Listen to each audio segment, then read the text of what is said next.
Houndsman XP listeners, we are closing in on a historic date for the future of our country. We're coming up on the November 8th midterm elections, and there's probably never been a more important election to be involved with, to be informed on the issues about than this upcoming midterm election. Our freedoms depend on it. I've got Theresa McMahan on the podcast this week. She's with Protect the Harvest. You can find them by Googling Protect the Harvest. They're going to pop up. And we're going to talk about the upcoming election, what is on the line, how Protect the Harvest is stepping up to expose the truth behind some of these agendas. And this isn't a Republican-Democrat type controversy. This is a big government type issue. It's a global issue. And you're thinking, what does this have to do with hound hunting? To put it simply, if we start losing even more freedoms, all we are going to have to tell is the stories about the old days when we could hunt. I'm telling you, the threats are real. It's coming on a global scale. Protect the Harvest has been tracking and fighting and trying to keep people aware of what this global initiative is to restrict our food securities. It's a matter of our national security, and it's important that you know what is going on. I know from watching your news feeds on social media that plenty of you are concerned, and some of us are even fearful that if we do not resolve this peacefully under the democratic system that has worked for over 2 centuries and set aside a country of free people, it very well could mean the end of the republic as we know it. As it stands now in the United States, we still have the ability to control the future of our nation. And through the information that we're going to talk about here on Protect the Harvest, you're going to understand where we're headed, and some of the things that you're hearing are going to be very well explained, and some of the terms you're seeing in the national media, you're going to have a better understanding of when you come out on the other side. We're going to talk about Green New Deal. We're going to talk about the American prairie reform or restoration that's going on, that's got the hunting community divided, but it's because we don't fully understand it, and we need to. We need to understand all these issues. More importantly, we need to know where we can find friends and allies to secure this freedom. And Protect the Harvest is one of those organizations that we need to know, we need to support.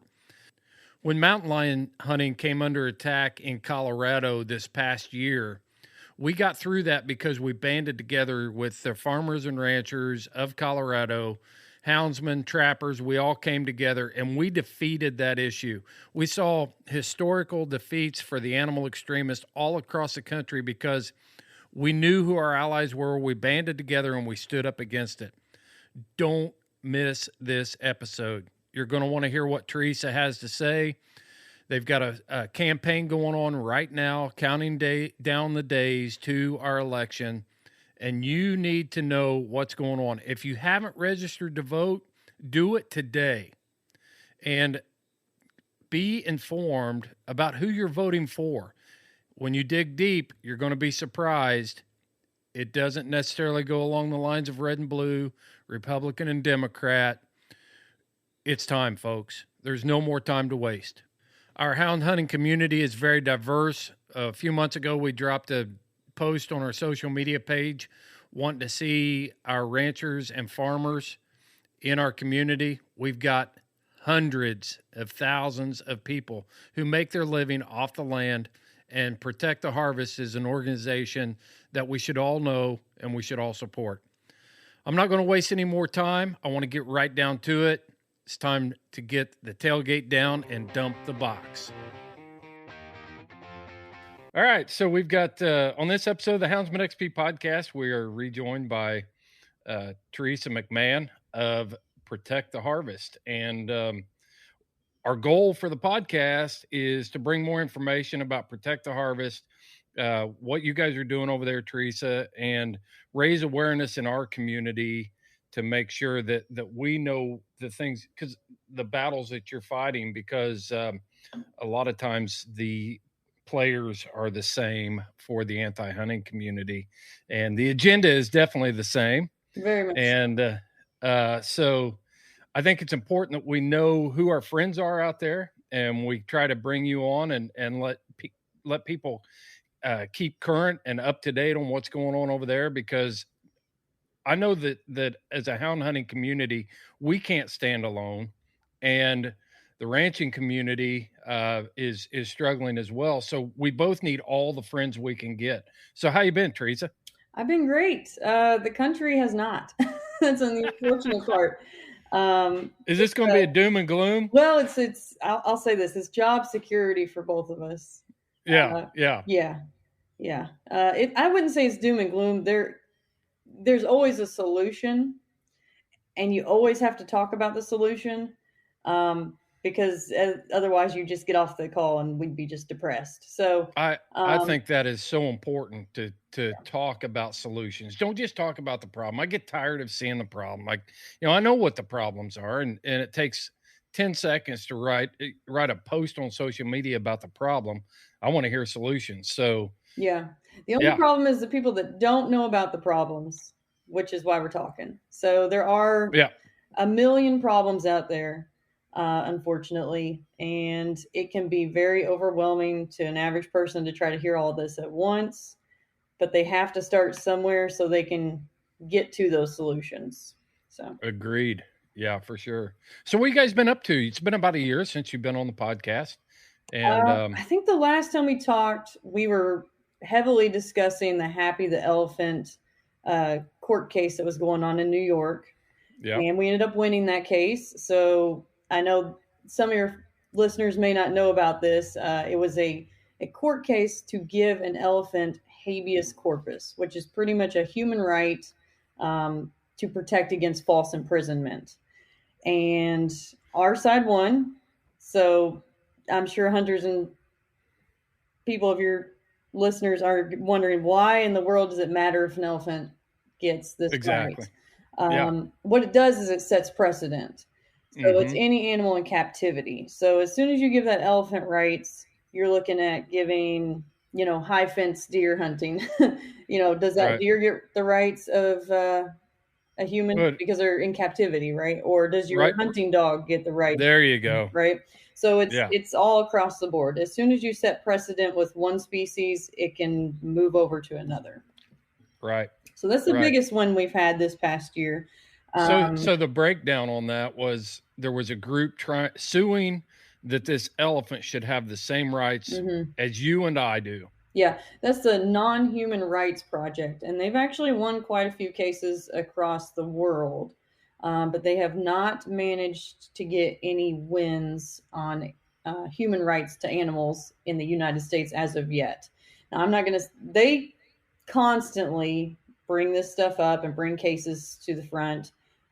So at some point, they may get in front of a judge that wants to go along with what they have to say. That's the unfortunate thing. So that's why we need to get to those solutions and understand how people can stop this. Who is they? We say they. Oh yeah. Who are the groups that were leading the charge on some of this lunacy? They are the people that want to tell you what to eat. They are the people that want to tell you can't use a diesel tractor, or that you shouldn't be hunting, or you shouldn't own a dog.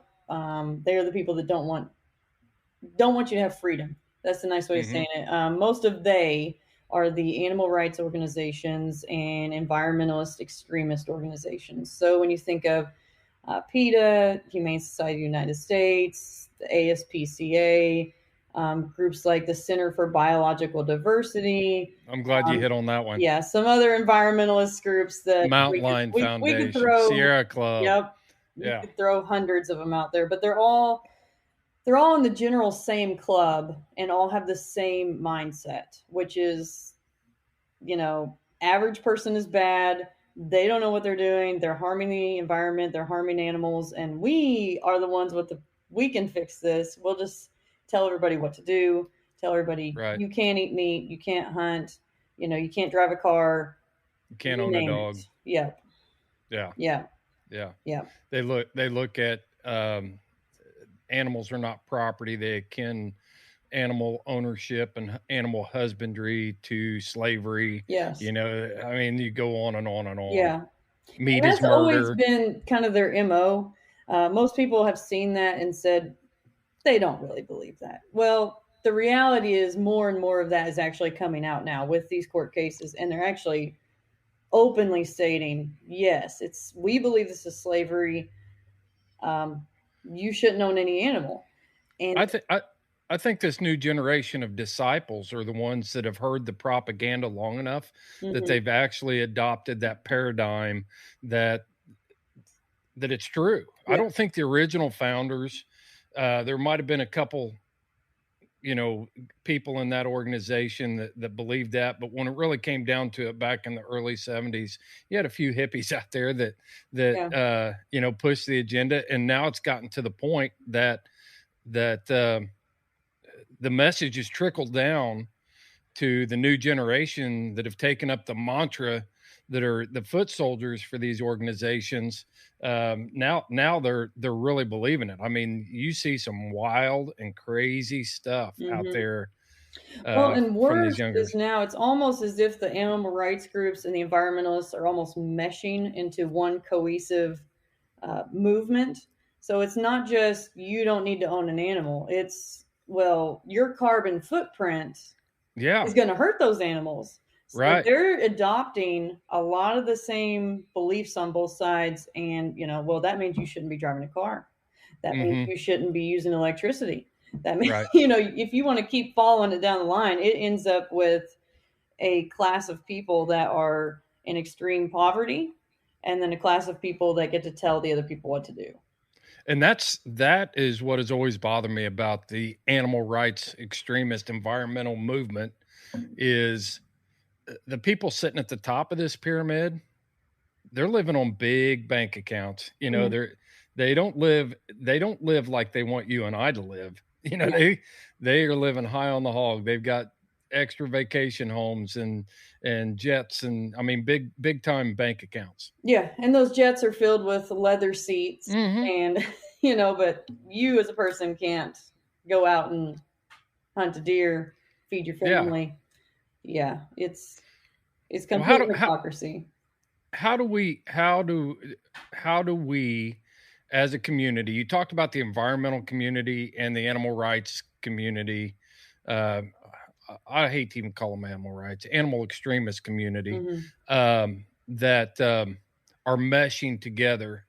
And that is why every hunter needs to know what's going on with your organization. And we need to mesh our resources together too. Yeah, there's a lot of small organizations on the side of hunters, farmers, pet owners, and some very large organizations, but we all seem to be separate. We're all working towards bits and pieces of the solution. But the problem is everybody wants credit. Like, well, here's this group. We've got this solution and we're the only ones with the solution. Right. And give us the money. So this is why Protect the Harvest. Obviously, we're a nonprofit. We run on public funding. But we're willing to work with any groups that want to be a part of the solution. So we've been pushing pretty hard right now to get people to get involved in what's going on in Montana with United Property Owners of Montana, with the American Prairie Reserve. Oh, man. Yeah. That's going to be, we're going to have to save a whole segment of the podcast for that one. We won't just brush over that. Yeah. So that's I think there's a lot of people within the outdoor industry that are backing what's going on out there with the American Prairie Reserve, now known as American Prairie. And I want to dedicate some time to that and maybe peel back the layers and find out if we're being duped, if it's a Trojan horse type initiative, what we're really dealing with there. So I'm glad you brought that up.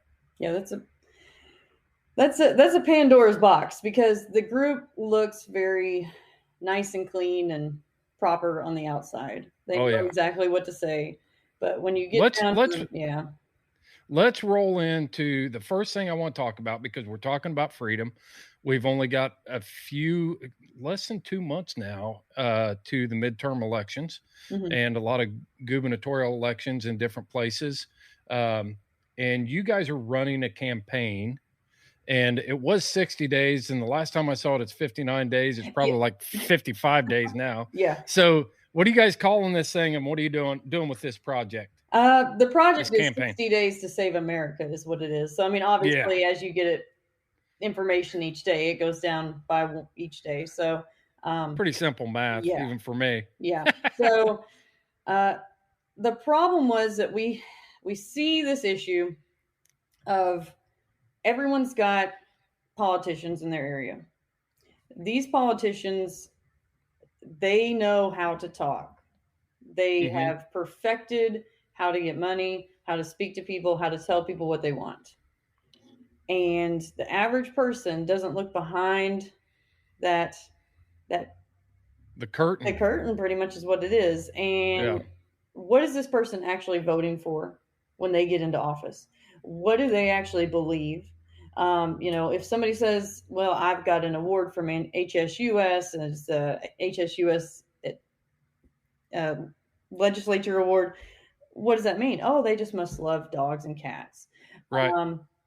So each day we are providing information that's going out on social media and to all of our newsletter subscribers of an issue that we feel is absolutely something they need to know before they go to the voting box. Whether that's an environmental issue, whether that's a property rights issue, a group, information about politicians that are involved in animal rights extremism, you name it.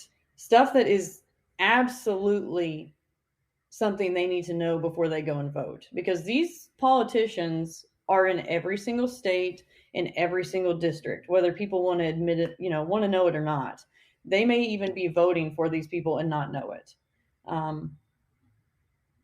Most of your followers and listeners are probably fully aware of groups like HSUS and PETA.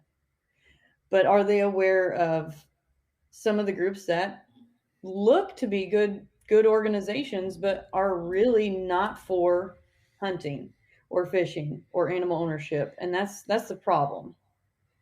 Yeah, they're I call them Trojan horse type organizations. I'm not going to call any of them out right now, but my closest confidants know how I feel about some of these organizations. And I think it's usually attached to money. It's usually attached to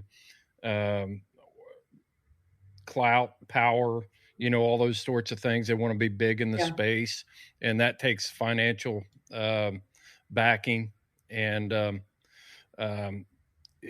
the only reason I'm not calling them out is because there are some of these groups that do good work, but then you've really got to get down in the weeds and look and see what's really going on with them. Yes. And that's what you're trying to do with this campaign that you're running right now. Yeah. Yeah. How do people find the information, and how do they get signed up for your newsletter? I'm signed up for the newsletter, so I see it every, when stuff comes from you guys. So how do people get involved? And I don't want to overwhelm people. Usually we send out a monthly newsletter, and if there's something like emergency we need to go get involved in a state, call your congressman or whatever. We'll send it out in an emergency newsletter, more than that, maybe once or twice a month. But this is going to be every day. So they'll get an email every day from this campaign. So hopefully it doesn't overwhelm too many people, but it's stuff that they need to know. You can go to protecttheharvest.com, and there's a sign up on the right-hand side. We are also going to be pushing this on all of our social media platforms. So we're on everything. We're on Facebook, Twitter, Instagram, Gab, even are you on TikTok? We're on Clout Hub. We're on all the alternative media sources also. The only one we're not on yet is Truth Social, because there is a backlog of getting organizations signed up on there. So, are you on Go Wild? We are not. I'm not familiar with Go Wild. I will get you hooked up. So Go Wild is a social media platform that is dedicated to the outdoor crowd. Wow. Hunters, fishermen, backcountry, all this stuff. They have everything on there from homesteading to gardening to all kinds of stuff, but it's grassroots type people. It's a great platform. I've been on there for over a year now. It's a very positive type platform, and it's well regulated and it's not censored. So it's a great place for hunters, but would also be a great place for your audience and your crowd that is looking for a social media space that they can talk about ranching and farming and things like that. Mm-hmm. Yeah, that'd be great. Yeah. The main platforms have definitely been an issue for us with censorship. Sure. Yeah. Yeah, Brad Luttrell, they're out of Louisville, Kentucky, and they built a great platform. They're expanding. It'd be a great opportunity. Yeah, for sure. Good. Yeah, I'll get you hooked up with that. So what is the driving force behind, when you wake up in the morning and you're doing this campaign towards the November 8th midterms, what's the driving force? What are the things that you're trying to get the message out? What are the big ticket items on that? Food. That's a nice way to say it. We all have a common base, and that's that you should be able to eat. Some of your listeners may have been to other countries, I'm sure, and visited and seen. Some of our listeners are in other countries. The difference in our grocery shelves versus, say, Mexico or, South Africa or somewhere in the Middle East is astounding. We are very blessed in America that we have such freedom to have the food we want to eat in abundance. Mm-hmm. But we are slowly losing those freedoms. And the underlying reason why Forrest Lucas started Protect the Harvest was because he saw what was happening in Europe and how they were changing laws. Bureaucrats were getting in there and getting involved and making it so it was harder and harder for the average farmer and rancher, anyone that wanted to hunt or fish, just putting restrictions on ordinances and you name it, that made it harder and harder to eat. So when you look over there at the prices of food or any other country's prices of food, it is way higher than ours. And we're already, high enough, in my opinion, for the people that are low income.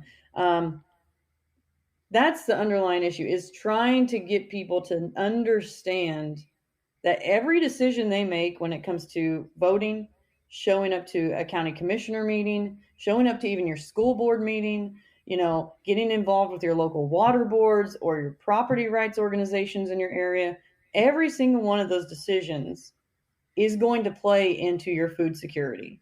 And maybe you can afford it. Maybe you don't have an issue right now affording food, but what about the rest of your community? What about those low-income people? What about those elderly people, the widows? Mm-hmm. Those people are just barely scraping by. And when, a carton of eggs goes up $1 or $2, that's a huge ordeal for them. Right.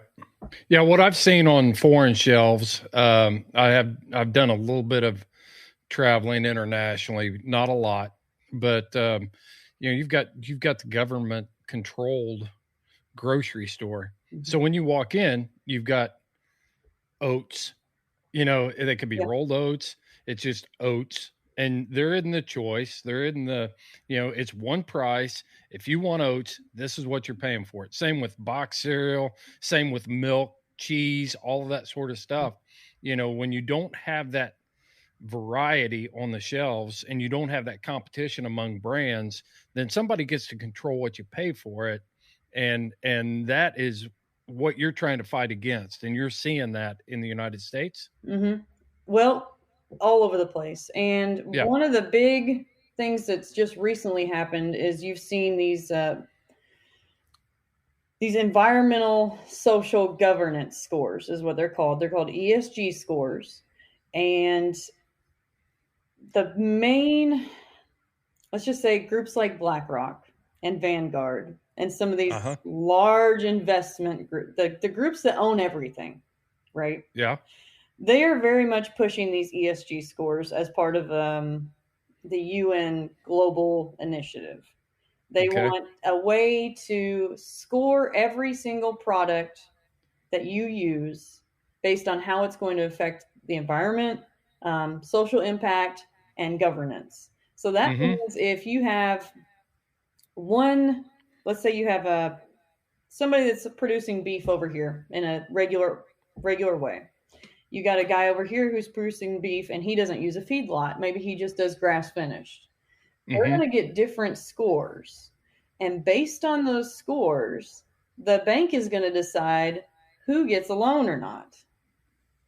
So this is going to trickle down to the extent of, okay, you have this type of cereal or this brand of cereal, and they're going to get different scores. And at some point, the prices are going to be changing. So if it's harder for one company to get a loan versus this company, guess what? Prices are going to have to increase. So maybe you like to go and eat Twinkies. Okay. You've been looking at my cupboard. The problem is those companies are going to have a worse score because that is that's not a healthy food. That's going to be something that affects society. Now versus, okay, well, maybe you can go buy organic carrots and it has a better score on it. It's a way of manipulating people into purchasing the things that they want people to purchase. And does that ESG score, does that apply to things like... It'll apply to everything. Petroleum companies, auto manufacturers, who's producing my clothes. Yep. Everything. Every single thing. Every single thing. Who's setting the standard for this ESG? That's a good question. It's just made up. It's made up by the companies that are setting the ESG scores. Are we as individuals going to have ESG scores as well? Do you think eventually it'll get to that? That's getting into conspiracy level stuff, but you look at, there are countries that do that. So like China has a social credit score system. Okay. And that's it's very much the same type of system. It's based on, can you follow these rules? Have you eaten too much sugar today? Well, you can't buy any more products with sugar in it. Have you eaten too much meat today? You're only allowed 2 ounces a month. Now you can't have any more. So it's building a system on what the UN Sustainable Development Goals are, which is a very low meat protein diet.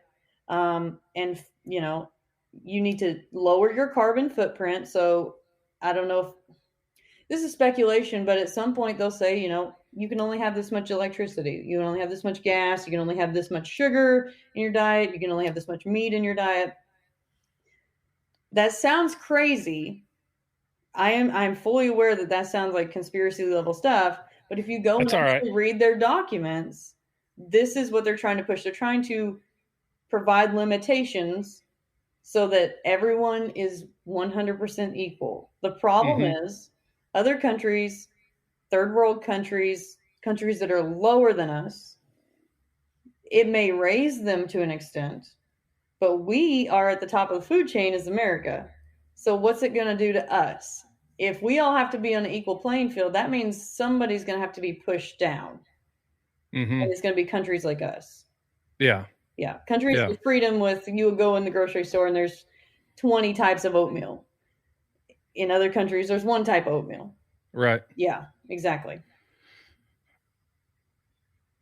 Isn't that a hard narrative to stick to though, when we look around us and we see people that are eating too much sugar, people that are eating too much red meat, who don't have a diverse diet? How do you combat the argument when the other side is saying, well, look at the heart disease rates and look at, why do you, I drive a Toyota Tundra that gets 15 miles a gallon. Why aren't you why am I not driving a hybrid vehicle that gets 47 miles to the gallon? There's things that I could do. How do you combat that as an organization, Theresa? And how can we combat that as individuals? it starts with information is really what it does. So it comes down to, do you believe that America should be free? And secondly, do you believe that we should be able to feed ourselves? Mm-hmm. Or do you believe that the government should be the one that is free and you are just a secondary citizen, and that the government should tell you what to eat? There's really, I mean, I know those seems like two extremes, but that's where we're looking at. So you see a lot of push towards global governance right now. Right. And the reality is you're either an American citizen or you're a global citizen. And right now, the global leaders want to push us towards global citizens. The only way that works is if you give up your sovereignty. You give up some of that American freedom. Now, it may not be all of it at once, but it never is. As soon as you start chipping away at it, you don't get it back. It doesn't come back. So the way we see it is, you should have the freedom to eat what you want to eat. And nobody should be telling you what you can or cannot eat. Now, if you can't afford something that's more expensive, that's on you. If you can't afford to eat filet mignon 6 days a week, then, well, that's your issue. But should you be able to afford some sort of animal protein because it's, highly nutritious? You should be able to afford eggs. You should be able to afford a gallon of milk. And to do that, you have to inform people, where does that food actually come from? Who are the farmers and ranchers of America, and what is affecting them? How do we protect those people? How do we protect farmers, ranchers, hunters, fishermen, the people that are impacting their local communities? Boiling this thing down, it sounds like conspiracy theory, but I want to ask everybody that's listening to this question. Do you have county ordinances or a city ordinance that restricts you from having your own chickens and producing your own eggs? Do you have government regulations over, like we have a small hobby farm here, and are you being taxed on that pig or that you're growing in the pen out back? Those are all things that we need to think about. And then we boil it down even farther to my base crowd, who are hunters and fishermen and things like that. The reason they're coming out after hunting and fishing is they don't want us to be able to acquire our own food. That sounds conspiracy too, but it goes right along with the same initiatives that you're talking about right now. And I don't mind using my space to raise that awareness. That's what we're here for, to raise awareness on these issues and get a big understanding of how it all ties together. And that's why I love having you on the podcast to talk about it, because you give us a different perspective. Yeah. Well, thank you. I appreciate it, because I know that we sometimes get in an echo chamber. We talk to a lot of farmers and ranchers, a lot of pet owners. But there's definitely groups of people that we don't hit as much, which, hunters and fishermen. But the same things need to be done across the board. So one of our other big pushes this year is pushing this, how to protect your lifestyle and livelihood. So we made a big booklet about this to give out information. It's just like a workbook pretty much.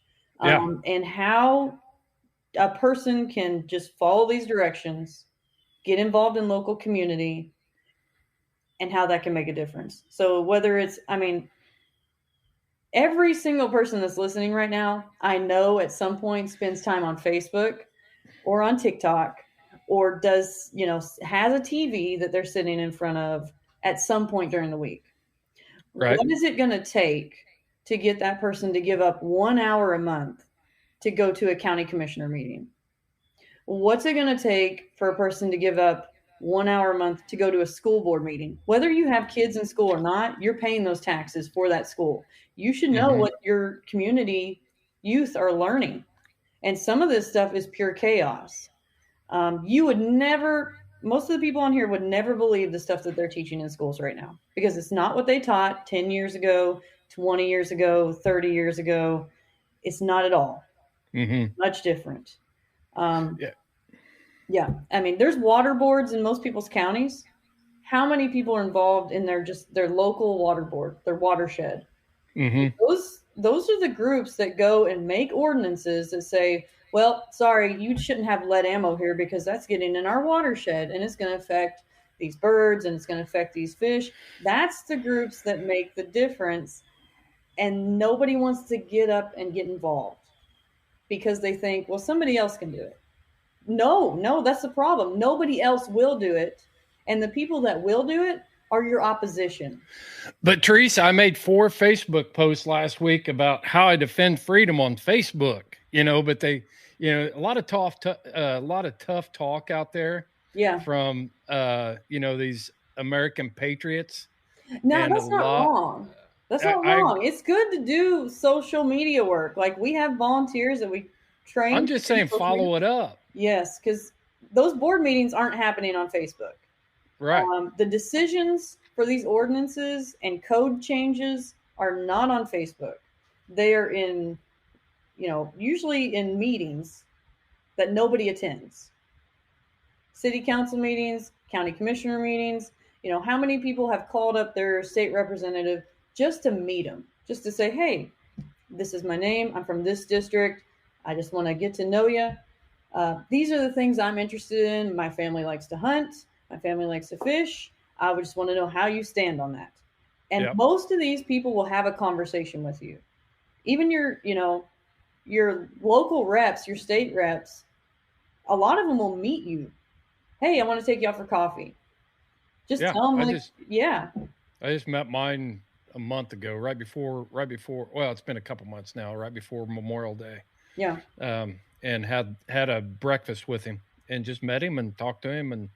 And we don't know who they are if we don't get involved. And they are never going to know who we are unless we make it a point. They've got constituents spread out all over their district, and they need to know your name.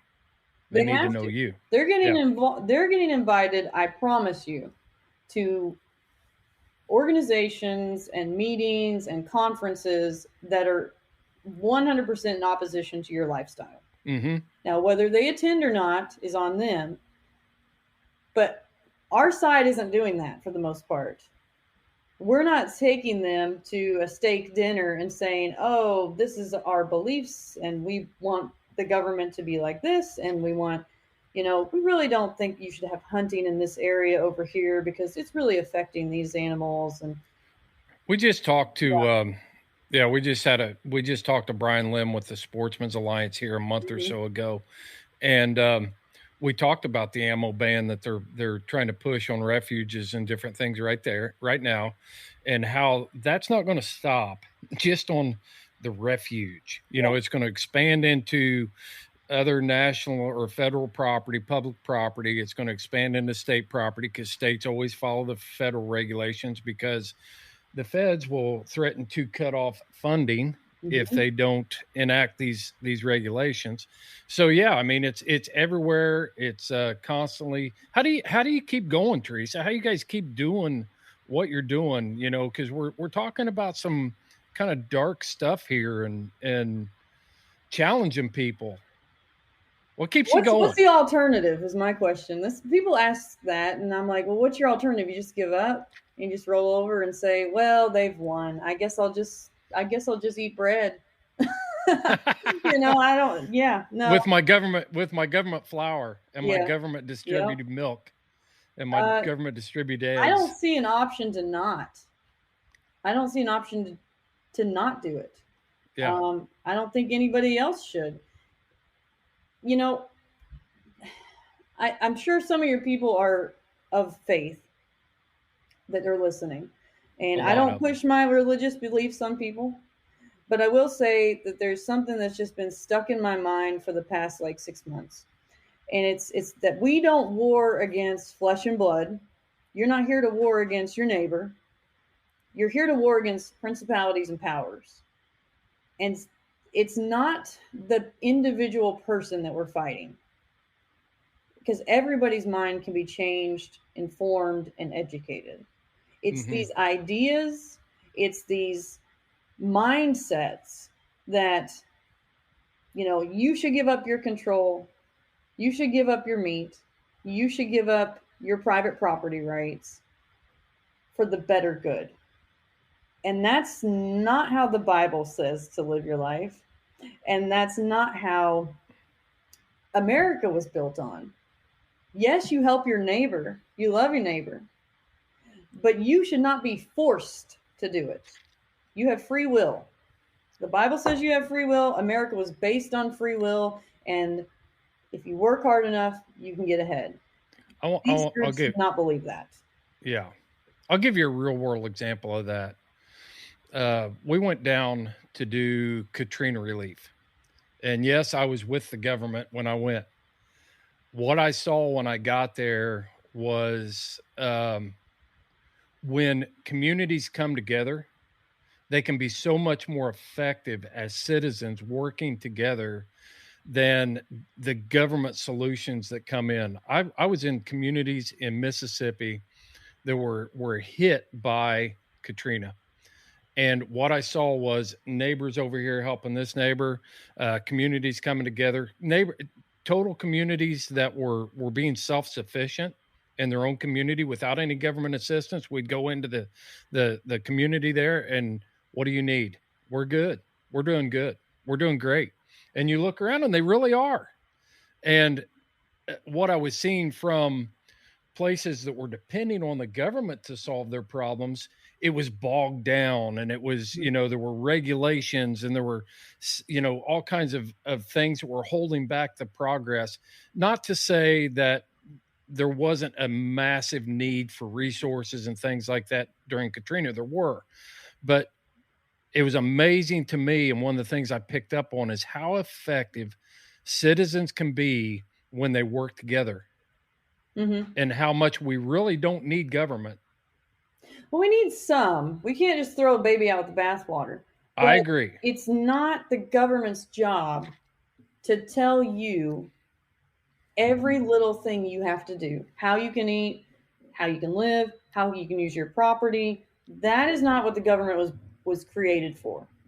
So when they get involved, they are usually, it's usually costs them 5 times as much. I'm from the government and I'm here to help. Through the government versus, a capitalist. Yeah. So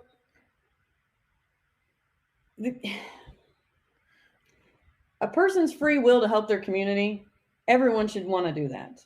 Yeah. But if the government comes in and holds a gun to your head and says, you have to help the community, nobody wants to do it because they just obviously want to buck the system and say, you can't tell me what to do. When you're dealing with Americans, you can't sit here and say, you have to do this. Right. It has to be, I want to do this. Mm-hmm. I love my community and I want to do this. And the government's trying to say, you have to do this. You have to reduce your carbon. You have to reduce your meat consumption. You have to stop, fishing. You have to stop hunting. You have to stop farming. You have to stop ranching. You're going to tick people off when you do that. And now you have a huge portion of this country that's just losing their mind because they have all these issues that they see and they see no solution. Yeah. There are solutions. The problem is the solutions are not easy. The solutions are not, I'm going to post on Facebook. Let's spend a couple minutes here just breaking down some real solutions to this problem, because I personally feel like we're sitting on a powder keg right now in our country. So. And I think that we are one event away from some major consequences in our country. And we don't want to see that at all. Mm-hmm. So let's talk about some real world solutions for our listeners. You already went over a few, but let's lay them out in bullet points real clearly. A starting place is just getting involved in your community. Mm-hmm. I don't care how it is. Any way you see that's available. If that means you're go and meet your county sheriff. Just get to know the guy. Mm-hmm. Hey, I'm a hunter, local hunter. Just wanted to say hi. Well, how do you feel about hunting? How do you feel about people owning, hunting dogs? Right. Is there, can I invite you over to my property I breed a couple dogs a year. I just want you to see what it looks like, so you have a familiarity with it. Yeah.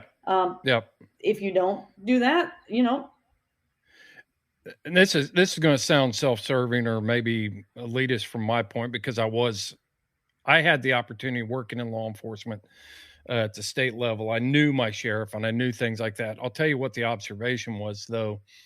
There were certain people in our community who didn't just know the sheriff. We lived in a small community, so it was much easier for us.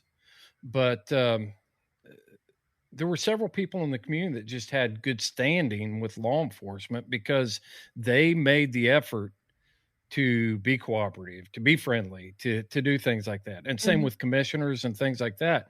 And what you're saying is true, because with hounds and things, the time to meet the county sheriff is not when you got a problem. You know, you want to do it on the good days. Yeah, it's not when the crazy animal rights lady that lives, in the city next door finds out you're breeding a dog, know, and she goes and calls the sheriff, says, this guy's abusing his animals.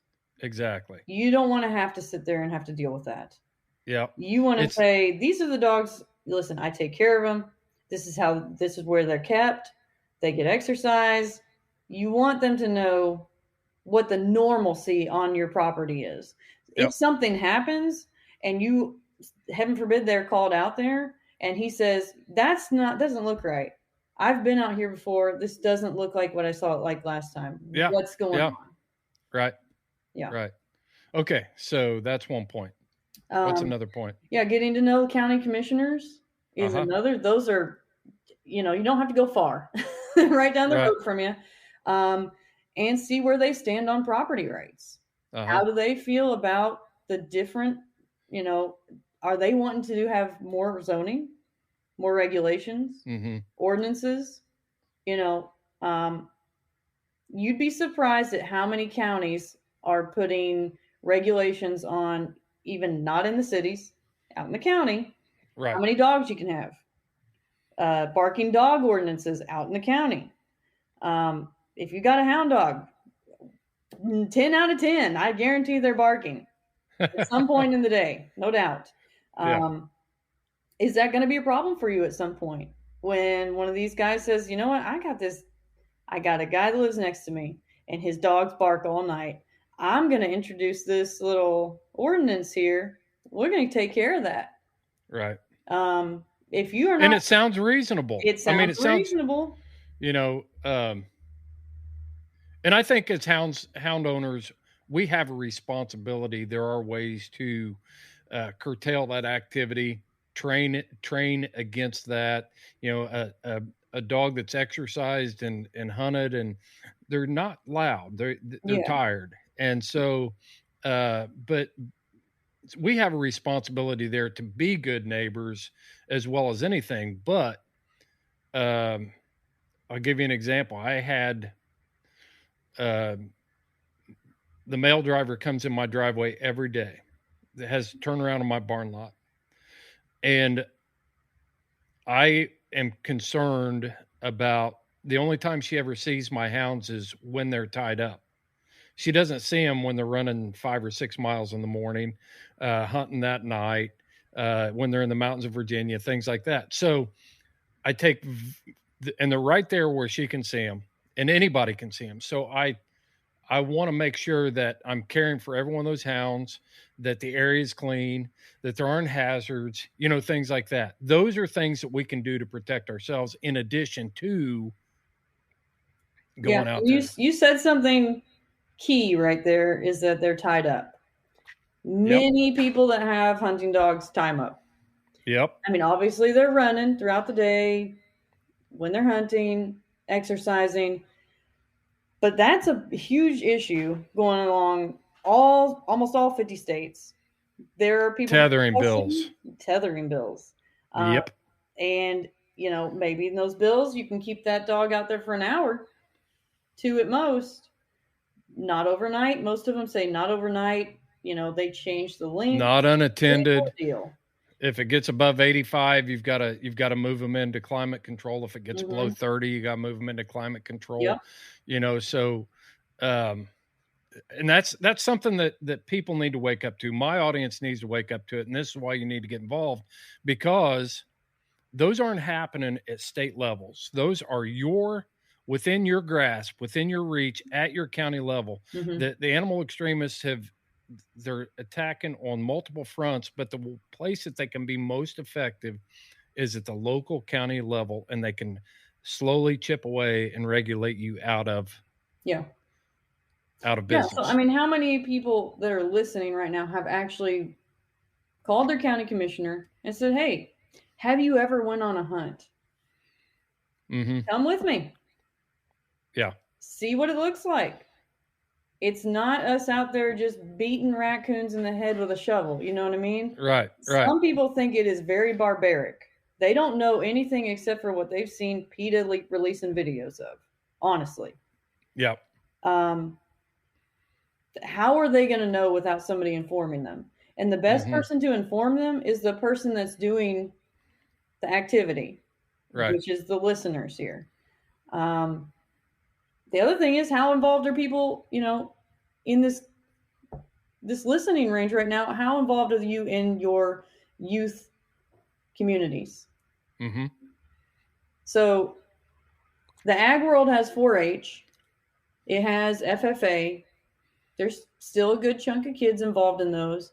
But what's going on in your community that you can get involved with youth on hunting, fishing, your lifestyle? If you don't have something that's already going on, start something. Go to the school and say, hey, I'm a local hunter. I'd like to start some kind of program to teach kids hunter education. There are schools that want this. They just don't know where to start. And a lot of time, this is where government has helped. In the state of Indiana, almost all 50 states have a hunter education requirement now. There is some form of a hunter education program in your state. And these wildlife agencies, the managers of the wildlife, are required to teach that. We were required to go into and teach so many hours of hunter education per year. This is where we as a citizen can get involved. If we care about this thing, I can tell you, when I was an officer, coming up with volunteer instructors to help me teach these classes, those people were gold when I found them, that wanted to be involved and wanted to teach these kids. Man, they were, and you talk about having a good relationship with your local game warden, because that's always a big joke in the hound community is, when I see the game warden, how fast can I run type stuff. But if you want a real relationship with your local conservation officer, game warden, get involved and help them accomplish their mission to teach those hunter education courses. Yeah. It's awesome. And you need to have a relationship with these younger generations. Yep. If they are wanting to be involved in this, a lot of youth do not have parents that do any hunting, any fishing, any outdoors activity. But maybe they're interested in it. Maybe they got a cousin or a friend that's interested in it, and they see what they do. Yeah. They need a mentor. They need somebody that can teach them about this and take them under a wing. Take them on a hunting trip if their parents allow it. They may never get an opportunity to do that. Yeah. Yeah. Invite dad and child, or mom and child, bring your wife along, bring your girlfriend along. If you don't feel comfortable, taking a woman and her kid out with them, then do the honorable thing. It's not, I still believe in chivalry. I believe in principles in my life. I would never, want to violate that for my own standards, but, there are ways. I guess I'm saying all that to say there are ways. If you really want to be involved, it's the time for talk is over. We got to get involved. We got to start doing some of this stuff. Yeah. Because when the time comes that we have, 10 years from now, 20 years from now, and you look at America and you don't recognize it, if you're not getting involved, the only person you can point a finger at is yourself. I'm 53 years old, and I think my opinion is we've changed more in the last 10 years than we did in the previous 43. And the last 5 years matches the last 10. I mean, we're seeing some crazy stuff now. And we are, I don't want to say declining, because I don't want to make it seem like it's a hopeless cause, but we're declining rapidly. I guess that's the best way to say it. Yeah, which is why people have to do something now. Yeah, they have to.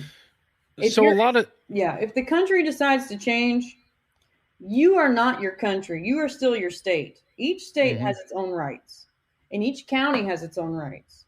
The person that can make the biggest difference in your county is your sheriff.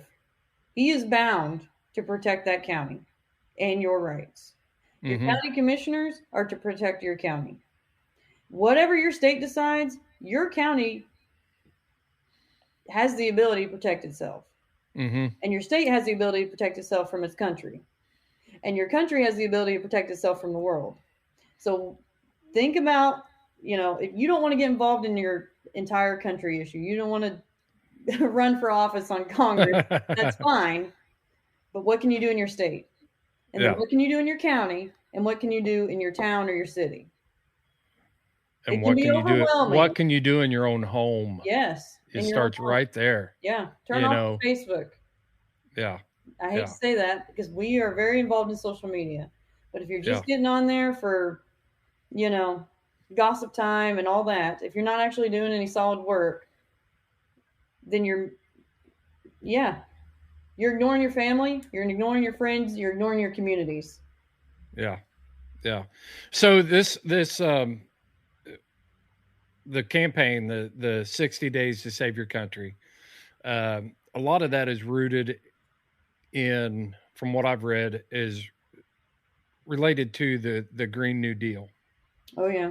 And how that is impacting every aspect of our lives. Yeah. That Green New Deal goes hand in hand with those ESG scores. It goes hand in hand with the global governance type program from the World Economic Forum, the United Nations. It's all one cohesive plan. It's just little pieces of it that are working on different issues. And I don't think people have a clue what's coming down the pipeline if this doesn't stop. What's your prediction? What's your prediction? Yeah, if it doesn't stop, if we sit back and continue to do nothing, which is an option, it's always an option. It's an option. We can sit back and do nothing. What is your prediction with full implementation of the Green New Deal? That depends on how long we're looking at. If you look at their 2030 deadline, you're looking at a very reduced meat consumption. Think about how much meat you probably eat in a day. That's your monthly consumption. You're looking at reduced use of electricity. You're saying that the meat I eat today is going to be my monthly allotment. Is that what you said? Depending on what you're eating a day, yeah, at least at the most. I'm not going to like that. If they get what they want, right? It has to be a reduced meat consumption. They see agriculture animals, meat animals as a problem because of carbon and methane. Yeah. And we're not going to get into the science behind that, but it's completely debunked. There's plenty of scientists that are on the opposition side of that. But that doesn't matter. Well, I think you can't control people if they can make their own food. If they can grow, if they can raise cattle, you can't control them.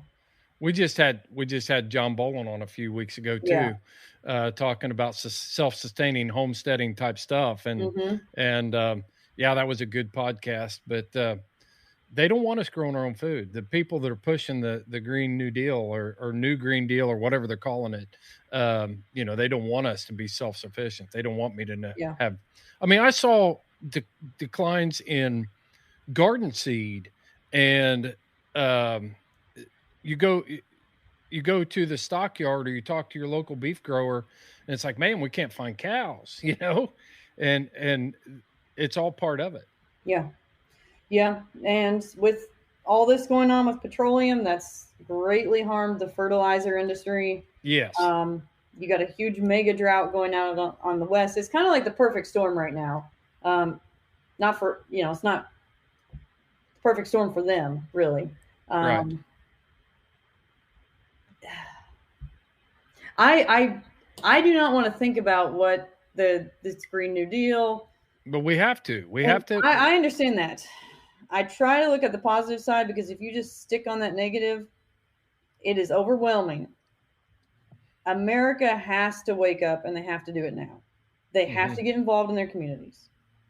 If they don't, you will not be eating what you will eat now. You will likely not be driving a car. That's the reality. You will likely not be using your air conditioner in your house. You'll be limited to what you can use. I'm going to lay something out that I kind of, through watching and looking, I'll lay out a scenario here, and you tell me how far off base I am. We've seen a huge push in electric cars. We've seen a huge push in, just like I talked about, the shortage of sustainable goods like garden seed, and, fuel taxes are high, things like that. So this is what I've come up with, and I'm trying not to be the conspiracy theorist. I'm just trying to pay attention to what's going on around me with the rewilding project from the UN, and all the things that are going on. I've come up with the conclusion that the government is trying to force me to more of an urban center. An electric car will serve me very well there to get to and from work. The grocery store. What's that? If they let you charge it. If they let me charge it. But one car per family, and then public transit if I want to go see my mom and dad that's, 2 hours away. You take the public transit there, and the government will control that for you. It's all coming together, or all the signs are there that they're trying to come together on this. How far off base is that? It's completely on base, because it's not like this is a conspiracy. You can right now go It's not a conspiracy if you can see it. You can go onto the World Economic Forum's website and read the hundreds and hundreds of pages of information they have about how they're implementing each one of these things. Reduction in meat consumption, how they're implementing that. Reduction in, carbon, which includes fossil fuels, how they're implementing that. It's not a surprise if you've looked at their information. Yeah. Everybody talked about the UN Agenda 2021. Our organization had written about it pretty extensely. They had That's where I got a lot of the information. Yeah, a lot of the leading up to all this was that point. Okay, we've got the pre-plan. Is a nice way to say it. What we're going to do before we do what we're going to do. Yeah. And now we've got the UN Agenda 2030, which is, they're a nice way of saying it, the Great Reset. You can go on Amazon right now. I'm not going to promote Amazon, but Klaus Schwab, the leader of the World Economic Forum, wrote a book called The Great Reset. And it uses what happened with COVID as a jumping point of, well, this issue happened. Now we have a way to kind of roll out this stuff a little faster. So you see a lot of stuff changing very quickly right now. And it's because they're using these world events. I'm not saying they're causing these world events, but they're using these world events to kind of get their thing done faster. This is ramped up faster than they wanted it to. And they're going to go with it. Yeah. You never waste a good tragedy. It's the same as civil rights groups. They, when a hurricane comes, they use that to make every penny they can. Right. When something happens on a global scale, and there's a global government that's trying to get a global, everybody kumbaya, hand in hand, no more American citizens, no more Canadian citizens. We're all global citizens. When something like that happens, they will use that to further their initiative. We could probably have this conversation for 3 or 4 hours for sure. Yeah. But yeah, it goes.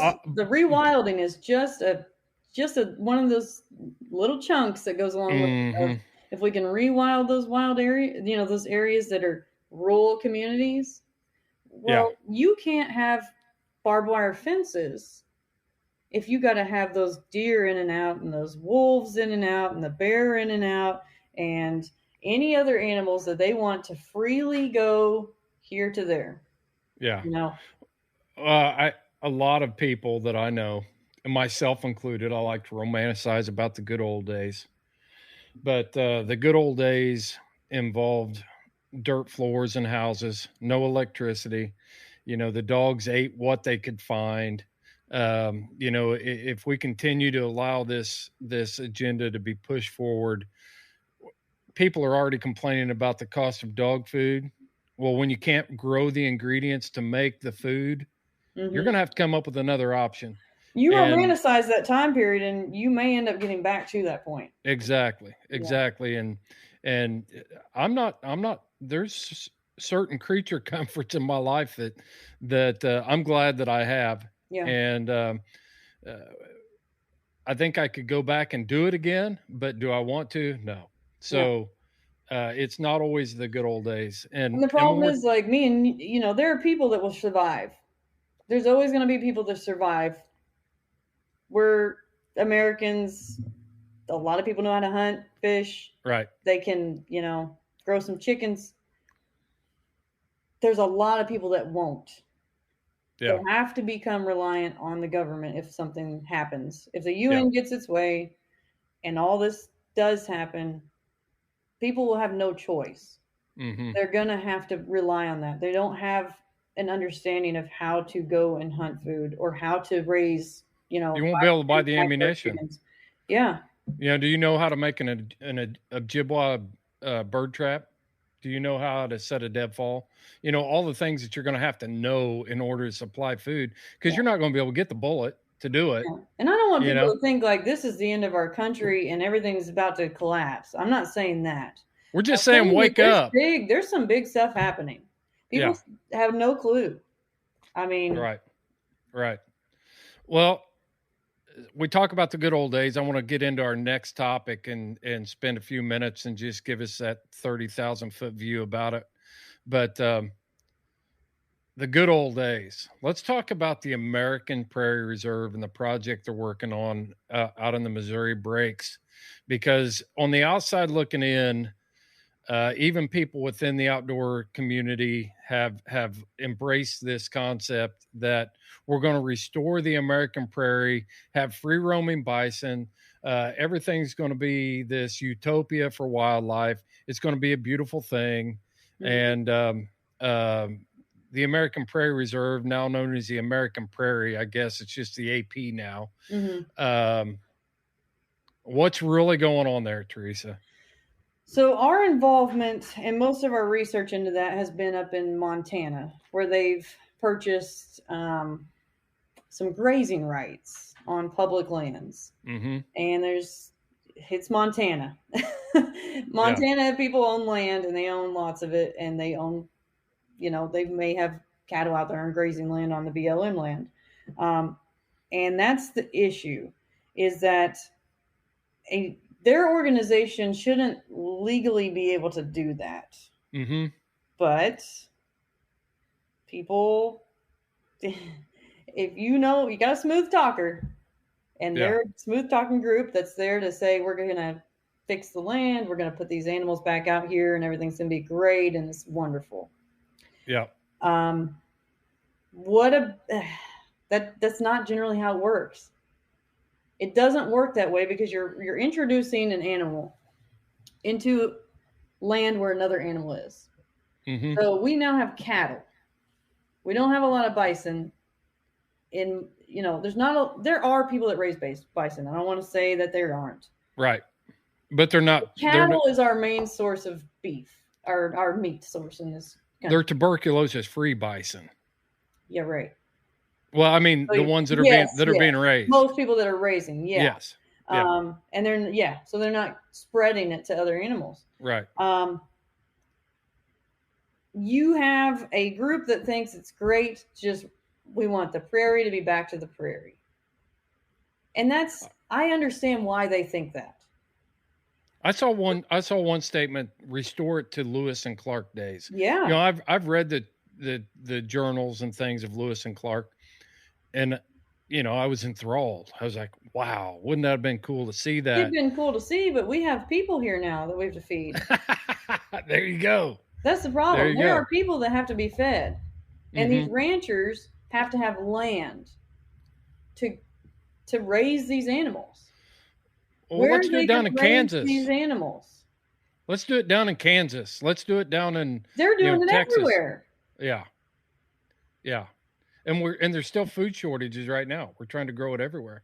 That one of the things I read from the article that you guys published to Protect the Harvest was the main thing is they're trying to stitch together this large contiguous piece of property, and what they're trying to do corridor. So think about the top of Canada, the bottom of South America. Mm-hmm. They would like a wildlife highway that goes from the top to the bottom, to the east to the west. Any animal can migrate wherever they want, and they're not going to be affected by human beings, by houses, by, cattle, by barbed wire fences. That's the rewilding thing. American Prairie Reserve believes in that. Now, you look at them and you say, well, they're just putting some bison over here, and, it's always just chipping off the dang block is what people don't see. Yes, it's a few bison here, there's a few bison there, but it ends up being a bigger initiative. What about next when they go to, the next state and the next state and the next state? And we had bison in Indiana. Yeah. It's on our state seal as a picture of a buffalo, it's on our state seal, but the thing that aren't the ranchers pushing back on the whole bison thing because they're not going to, it is going to greatly affect their ability to have cattle. Disease-free cattle. Yeah.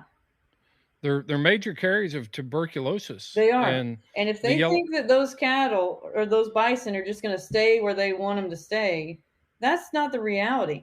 Cattle ranchers manage their cattle. They're out there working the cattle every single day, 24/7, every single day of the year. Is the American Prairie going to be out there with a bunch of their little cowboys? Do they even have...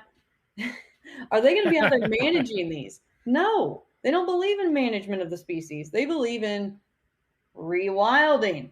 Let them do what they want, grow to an extensive, whatever the environment says they should have. Right. It's just like the wild horse issue out in the West. We'll just let them out there and they can just keep populating. And if they're starving to death and dying of dehydration and suffering, it's better than they're being culled or slaughtered. Right. So see that big pandemic out there of a mess. They're just horses literally starving to death. Yeah. And that's okay because it's Mother Nature. It's rewilding. The same thing will happen with the bison. If they become overpopulated, then you're going to see animals starving to death. You're going to see disease run rampant, and it's going to spill over into our ranchers. Mm-hmm. There is a way to manage these animals. They don't believe in managing it. They believe in letting Mother Nature take over control again. And that means if you and I live in a rural area, we got a problem. We got to deal with the fallout. And did I lose you there, Theresa? You're frozen on my screen.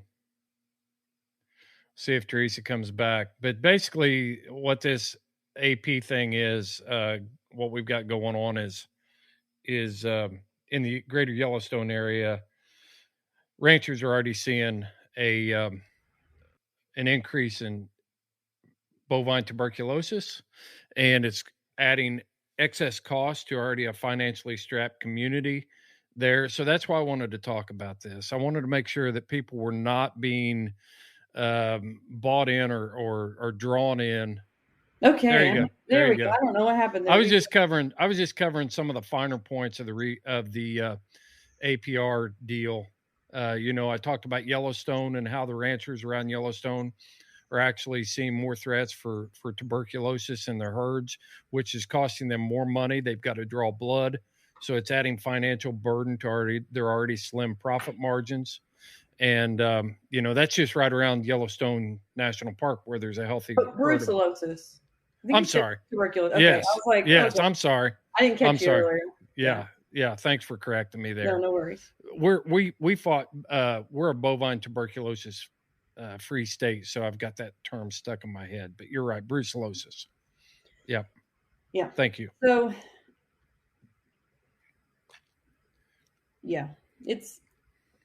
I don't know. The problem is that bill, the Wildlife Corridor Act that was introduced in 2019 did not pass. But last year they shoved it into one of those bills, one of those big spend bills, and it did pass. So obviously this stuff doesn't all just happen at once, but it is something that's going to be slowly implemented. Is there a place where people can go and see? I know you know the answer to this. I'm just trying to bring it up for obvious reasons. But where can we go and see how who voted on this bill and how they voted?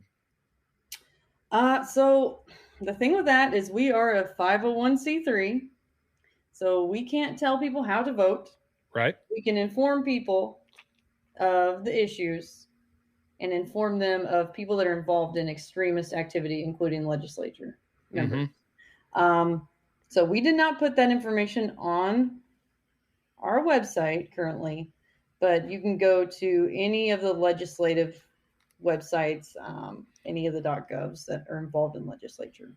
Yeah. So if somebody was going to go and search for how their representative voted on the Wildlife Corridor Act, what would they look under? It would be very hard to find because the Wildlife Corridor Act isn't obviously... it was buried in other bills. It was buried, yes. And attached. Yes. Okay. So... probably a spending bill. It was. Yeah. And I can get that for you. I don't have it right off the top of my head. We actually have an article in the works on that one, so... Well, we need to pay attention to protect the harvest. Yeah. And I'll tell you what, if you find it, Theresa, you can just get it to me and I'll attach it to the show notes for this. And probably ought to wrap this one up for now. If you got anything you want to add. I think I've beat people half to death already with they need to get involved in their community, but I think they just need to be aware that a lot of the stuff that's affecting farmers and ranchers is going to affect them, whether they know it or not. It's not just us and them, you all, and there's the dog breeders over there that don't deal with hunting dogs. Right.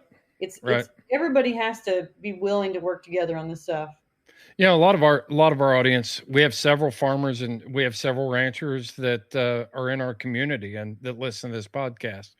But we also have several people who don't ranch, but they enjoy living out in wild places where ranches do exist. So this is my connection between and why we need to be paying attention and we need to be concerned.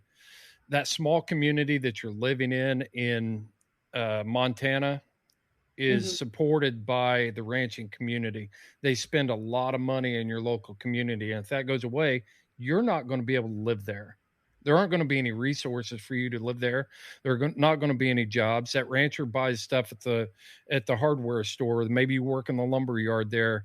You're not going to be able to, that store's not going to be able to stay open without that ranching community. Same goes for, maybe you're a gas station attendant or a mechanic, an oil well worker, whatever it is. you're not going to have the resources to stay there. So this is why I wanted to talk to Protect the Harvest and showcase what you guys are doing, because we have to stand together. Mm-hmm. And just so you know, I just found that bill. It's the Surface Transportation Reauthorization Act of 2021. So STRA.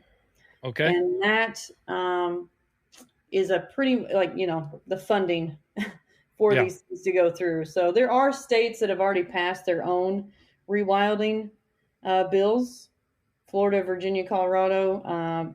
But obviously to get those to actually work properly, they have to be connected to other states. Mm-hmm. But if the funding is there from our Congress and Senate, it's just a matter of them implementing those little networks. Yeah. Great.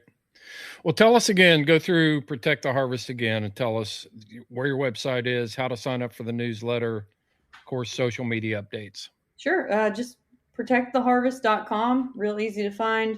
You can sign up for the newsletter right there on the front page. Our Facebook page is just at Protect the Harvest. So real easy to find. If you just Google Protect the Harvest, you can find us everywhere. But we're on all the major platforms and even some of the alternative media platforms also. And you're welcome to email us about anything, info@protecttheharvest.com. We have an 800 number. It's listed at the bottom of the website. You're free to call. You'll get me if you call. So any questions you got, anything you need us to research, we're willing to do it and look into it if it's something that's going to affect food security or property ownership or animal ownership. Mm-hmm. Yeah. And I know this was a heavy hour and 15 minutes here, but leave us with some optimism here. What are you seeing good in the community, Theresa? Why should we continue the fight? We don't have another option. That's why. But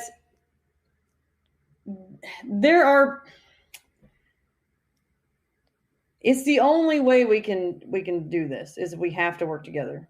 Uh-huh. I know there's a lot of mindset out there of people that are like, well, I'm going to start prepping and I'm going to prepare for myself and I'm going to go hide in the woods. I'm going to buy a cabin on 100 acres. All right. I don't need to see another soul. And whatever happens in this country happens.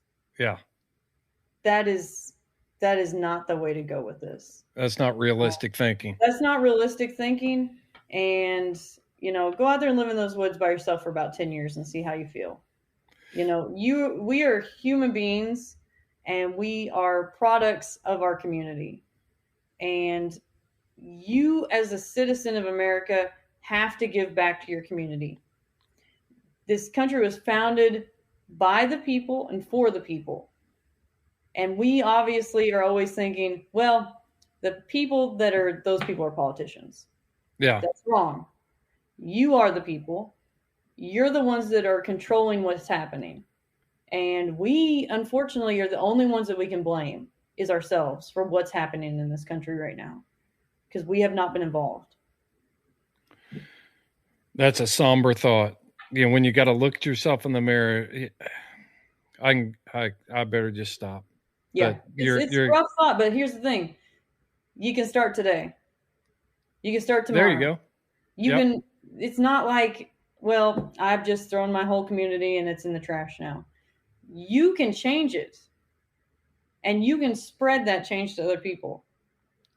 Staying informed, informing other people, getting involved with the community. It's not like rocket science. Anybody can do it. Yeah. Inspire change, be the change. Mm-hmm. But it starts with us, the individual, of making a conscious decision that I'm not playing the game anymore. I'm going to be the change. I'm going to live the life that I know that I was meant to live, a free life. And I don't think it's a doom and gloom at all. There's freedom, but freedom doesn't come without a sacrifice, without a cost, but the reward for those sacrifices and costs at times will be very satisfying and beneficial when you've achieved it. Mm-hmm. For sure. So Hopefully. Theresa, I appreciate it, and keep up the good work at Protect the Harvest. I know a lot of our folks keep an eye on what's going on over there and keep track. So the ranchers showed up huge this last year during the Colorado push to ban mountain lion hunting on Senate Bill 22 out there. I think it was 22. But houndsmen, ranchers, and the ag community came together, and it can be done.